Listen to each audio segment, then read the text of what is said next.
Um, in 2020, Iman had to face anxiety, depression, suicidal thoughts that were also from before. You said very maybe tampering with it, but in 2020, the monster was there. Tell me about that.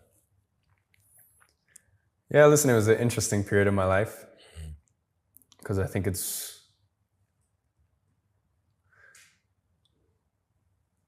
there's a difference between I'm thinking of ending it and thinking, how am I going to end it? Those are two different conversations.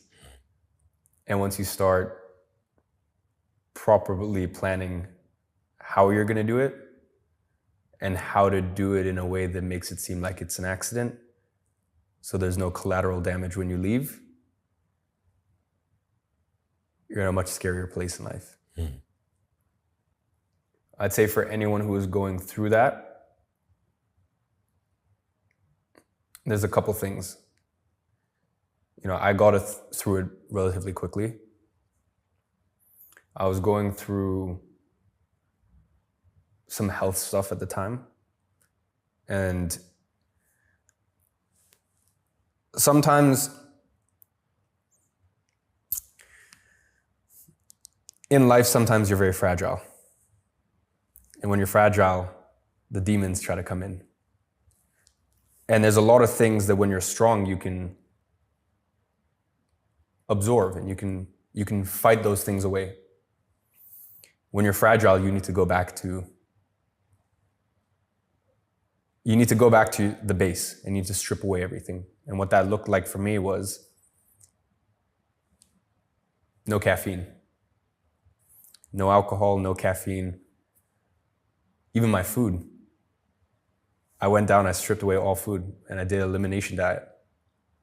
All I did for 1 month was eat salt, steak, and water. That was it. And then I started adding things and I started to see, most people live their life, and even me these days, sometimes you eat a meal and you don't even know what has caused you to feel bad. What ingredient in that?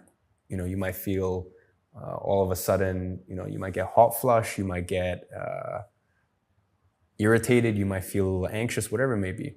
So even down to our foods, we don't even realize what's causing that reaction. Music. I cut out all music for months. I genuinely believe, most of the music we listen to these days is truly demonic. Now, here's the thing. Sometimes I like to listen to Drake. But that's because I'm in a place right now where I'm not fragile. I can listen to it, but I feel like those demons don't come in. So for anyone who's going through that period of life, you need to treat yourself you need to strip things back and treat yourself like this little baby. And you need to remove any of the way that these demons can come in and put their claws into you. If you're going through that period, you have to be celibate. No dates, no female interactions. You can only focus on you and just you. You need to focus on clearing your gut.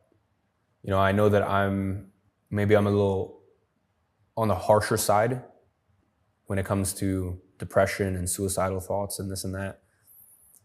I do look at some people who are going through these things and they eat McDonald's 3 times a week and they're suffering from leaky gut and they drink 400 milligrams of caffeine a day. And on the weekends, they go and get shit-faced with their friends and they're swiping on Tinder every day. And I go, if you're going to do depressing things, how do you expect to not end up depressed?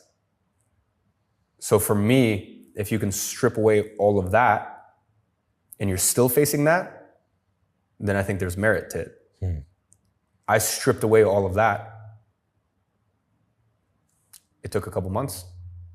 It took a couple months of really being gentle with myself, but it was gone. And I think having good friends around you is very important. I think being vocal about it is very important. I think there's absolutely nothing wrong with going through difficult periods in your life. I think that's a beautiful thing to experience.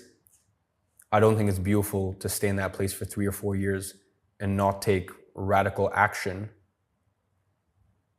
and try to change things. I also want to preface this by saying I'm no expert.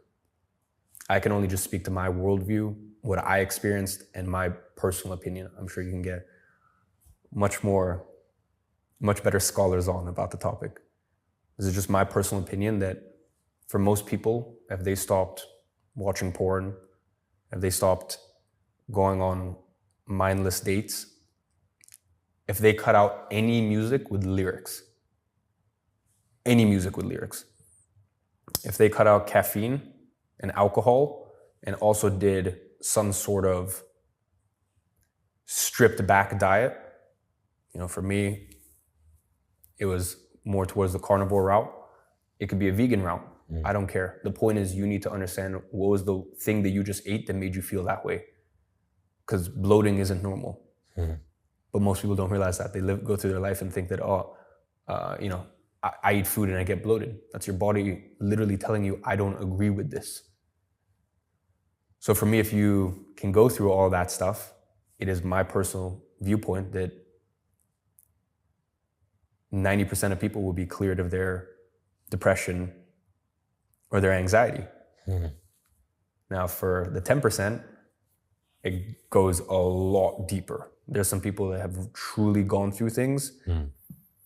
And I'll be honest, I'm giving you the light version here today. I probably need another 4 or 5 hours to talk about,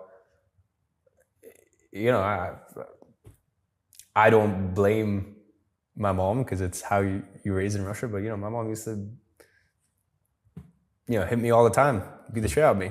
But that's just normal in that culture. And she was going through a lot of pressure from my stepfather. It was really coming from my stepdad that he's not good enough. He needs to learn how to use his fork. He needs to write better. He needs to know the answer to this, or how, he's 6 years old. How has he not read Charles Dickens yet? So, I've gone through a lot of stuff for sure that was traumatizing to me growing up. But when I cleared myself of any of these when I blocked any of the entrances for these demons to get in, and for that dark energy to get in, it went away. And you don't need to live your entire life like that. But when you're going through those periods and you're feeling extra fragile and you're feeling like, the devil is knocking on your door, you better make sure that you have no entrances. You have no ways for him to get in.